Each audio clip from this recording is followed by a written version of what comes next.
Hi hello ನಮಸ್ಕಾರ ಸ್ನೇಹಿತರೆ, ನೀವು ನೋಡ್ತಾ ಇದ್ದೀರಾ kabaddi sports Kannada YouTube channel. ಇವತ್ತಿನ ಒಂದು ವಿಡಿಯೋದಲ್ಲಿ ನಿಮ್ಮೆಲ್ಲರ ಸ್ವಾಗತ ಸ್ನೇಹಿತರೆ. ಪ್ರೋ ಕಬಡ್ಡಿ ಲೀಗ್ ಸೀಸನ್ 13 ಇನ್ನೂ ಪ್ರಾರಂಭ ಆಗಲಿಕ್ಕೆ ಇನ್ನು ಕೆಲವೇ ದಿನಗಳು ಬಾಕಿ ಇವೆ. ಅದರಲ್ಲಿ ನಮ್ಮ ಒಂದು ಬೆಂಗಳೂರು ಬುಲ್ಸ್ ಟೀಮ್ನ ನಾಯಕರು ಯಾರು ಆಗುತ್ತಾರೆ 13ರ ಪ್ರೋ ಕಬಡ್ಡಿ ಲೀಗ್ ಸೀಸನ್ನಲ್ಲಿ ಮತ್ತು ಎಲ್ಲ ತಂಡಗಳ ನಾಯಕತ್ವವನ್ನು ಯಾರು ವಹಿಸುತ್ತಾರೆ ಎಂಬುದರ ಬಗ್ಗೆ ಇವತ್ತಿನ ಒಂದು ವಿಡಿಯೋದಲ್ಲಿ ನೋಡಿಕೊಳ್ಳೋಣ. ಅದಕ್ಕಿಂತ ಮುಂಚೆ ನೀವು ಸಹ ಕಬಡ್ಡಿ ಅಭಿಮಾನಿಗಳಾಗಿದ್ದರೆ ಮತ್ತು ನಮ್ಮ ಒಂದು ಬೆಂಗಳೂರು ಬುಲ್ಸ್ ತಂಡದ ಅಭಿಮಾನಿಗಳಾಗಿದ್ದರೆ ನಮ್ಮ ಒಂದು ಚಾನಲ್ನ ಸಬ್ಸ್ಕ್ರೈಬ್ ಮಾಡಿಕೊಳ್ಳುವುದನ್ನು ಮರೆಯಬೇಡಿ. ಬನ್ನಿ ಸ್ನೇಹಿತರೆ, ಇವತ್ತಿನ ಒಂದು ವಿಡಿಯೋವನ್ನು ತಡ ಮಾಡದೆ ಸ್ಟಾರ್ಟ್ ಮಾಡೋಣ. ಸ್ನೇಹಿತರೆ, ನಾವು ಫಸ್ಟ್ ಆಫ್ ಆಲ್ ಟೀಮ್ನಲ್ಲಿ ನೋಡುವುದಾದರೆ ಬೆಂಗಾಲ್ ವಾರಿಯರ್ಸ್ ತಂಡದ ನಾಯಕತ್ವವನ್ನು ಸ್ನೇಹಿತರೆ ದೇವಾಂಗ್ ದಲಾಲ್ ರವರು ವಹಿಸುತ್ತಾರೆ. 12 ಸೀಸನ್ನಲ್ಲಿಯೂ ಕೂಡ ಇವರೇ ನಾಯಕರಾಗಿದ್ದರು. PKL 13ರಲ್ಲಿಯೂ ಸಹ ನಾವು ಇವರನ್ನು ಕಾಣುತ್ತೇವೆ ಸ್ನೇಹಿತರೆ ನಾಯಕತ್ವದ ರೂಪದಲ್ಲಿ.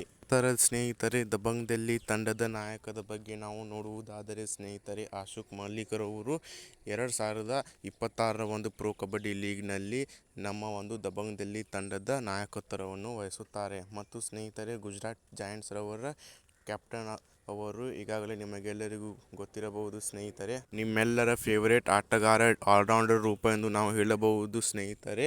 ಶಾರ್ದೂಲ್ ರವರು ಪ್ರೋ ಕಬಡ್ಡಿ ಲೀಗ್ ಸೀಸನ್ 13ರ ಒಂದು ಸ್ಟೇಜ್ನಲ್ಲಿ ಗುಜರಾತ್ ಜಾಯಿಂಟ್ಸ್ ತಂಡದ ನಾಯಕತ್ವವನ್ನು ವಹಿಸುತ್ತಾರೆ. ನಂತರ ನೋಡುವುದಾದರೆ ಹರಿಯಾಣ ಸ್ಟೀಲರ್ಸ್ ಸ್ನೇಹಿತರೆ ಜೈದೀಪ್ ದಹಿಯಾ ಅವರು ಅವರ ಕ್ಯಾಪ್ಟನ್ ಆಗಿರುತ್ತಾರೆ. ಜೈಪುರ್ ಪಿಂಕ್ ಪ್ಯಾಂಥರ್ಸ್ ಟೀಮ್ದವರ ನಾಯಕತ್ವವನ್ನು ರೇಜಾ ಮಿರ್ಬಾಹೇರಿ ಅವರು ವಹಿಸುತ್ತಾರೆ ಸ್ನೇಹಿತರೆ. ಪಟ್ನಾ ಪೈರೇಟ್ಸ್ ತಂಡದ ನಾಯಕತ್ವವನ್ನು ಅಂಕಿತ್ ಜಗ್ಲನ್ ರವರು ವಹಿಸುತ್ತಾರೆ. ತದನಂತರ ನೋಡುವುದಾದರೆ ಪುಣೇರಿ ಪಲ್ಟನ್ ತಂಡದ ನಾಯಕತ್ವವನ್ನು ಅಸ್ಲಾಂ ಇನಾಮ್ದಾರ್ ಅವರು ವಹಿಸುತ್ತಾರೆ ಸ್ನೇಹಿತರೆ. ಮತ್ತು ತಮಿಳ್ ತಲೈವಾಸ್ ತಂಡದ ನಾಯಕತ್ವವನ್ನು ಅರ್ಜುನ್ ದೇಶ್ವಾಲ್.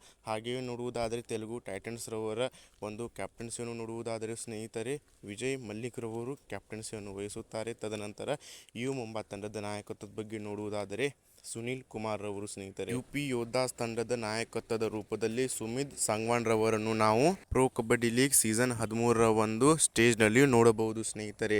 ಕೊನೆಯದಾಗಿ ನಮ್ಮ ಫೇವರೇಟ್ ಟೀಮ್ ಬೆಂಗಳೂರು ಬುಲ್ಸ್ ತಂಡದ ನಾಯಕದ ಬಗ್ಗೆ ನಾವು ನೋಡುವುದಾದರೆ ಸ್ನೇಹಿತರೆ ಸೀಸನ್ 12ರಲ್ಲಿ ನಾವು ನೋಡುವುದಾದರೆ ಯೋಗೇಶ್ ದಹಿಯಾ ಅವರು ನಮ್ಮ ಬೆಂಗಳೂರು ಬುಲ್ಸ್ ತಂಡದ ನಾಯಕತ್ವರಾಗಿದ್ದರು. ಆದರೆ ಪ್ರೋ ಕಬಡ್ಡಿ ಲೀಗ್ ಸೀಸನ್ 13ರಲ್ಲಿಯೂ ಸಹ ಇವರೇ ಕ್ಯಾಪ್ಟನ್ ಆಗುತ್ತಾರೆ ಸ್ನೇಹಿತರೆ. ಹೌದು, ನೀವು ನೋಡಿರಬಹುದು 12ರ ಒಂದು ಸೀಸನ್ನಲ್ಲಿ ಉತ್ತಮ ಪರ್ಫಾರ್ಮೆನ್ಸನ್ನು ತೋರಿಸಿದ್ದರು. ಹೀಗಾಗಿ ಕೋಚ್ ರವರು ತುಂಬ ಸಂತೋಷವಾಗಿದ್ದಾರೆ ಇವರ ಒಂದು ಪರ್ಫಾರ್ಮೆನ್ಸ್ನ ತಕ್ಕಂತೆ. ಸ್ನೇಹಿತರೆ, ನಮ್ಮ ಒಂದು ಬೆಂಗಳೂರು ಬುಲ್ಸ್ ತಂಡದ ನಾಯಕತ್ವದ ರೂಪದಲ್ಲಿ ಯೋಗೇಶ್ ದಹಿಯಾ ಅವರನ್ನು ನಾವು ಸೀಸನ್ 13ರ ಒಂದು ಕಬಡ್ಡಿಯಲ್ಲಿ ನೋಡಬಹುದು. ಸ್ನೇಹಿತರೆ, ಮುಂದಿನ ವಿಡಿಯೋ ಯಾವ ಟಾಪಿಕ್ ಮೇಲೆ ಮಾಡಬೇಕು ಎಂಬುದರ ಬಗ್ಗೆ ನಿಮಗೇನಾದರೂ ಅಪ್ಡೇಟ್ ಮಾಹಿತಿ ಇದ್ದರೆ ನಮ್ಮ ಯೂಟ್ಯೂಬ್ ಚಾನಲ್ ಕಮೆಂಟ್ ಬಾಕ್ಸ್ನಲ್ಲಿ ಕಮೆಂಟ್ ಮಾಡಿ. ಹಾಗೆ ಸ್ನೇಹಿತರೆ, ಇವತ್ತಿನ ವಿಡಿಯೋ ನಿಮಗೆಲ್ಲರಿಗೂ ಇಷ್ಟವಾದರೆ ದಯವಿಟ್ಟು ಲೈಕ್ ಮಾಡುವುದನ್ನು ಮರೆಯಬೇಡಿ. ಸಿಗೋಣ ಸ್ನೇಹಿತರೆ ಮುಂತಾದ ವಿಡಿಯೋಗಳಲ್ಲಿ. ಧನ್ಯವಾದಗಳು.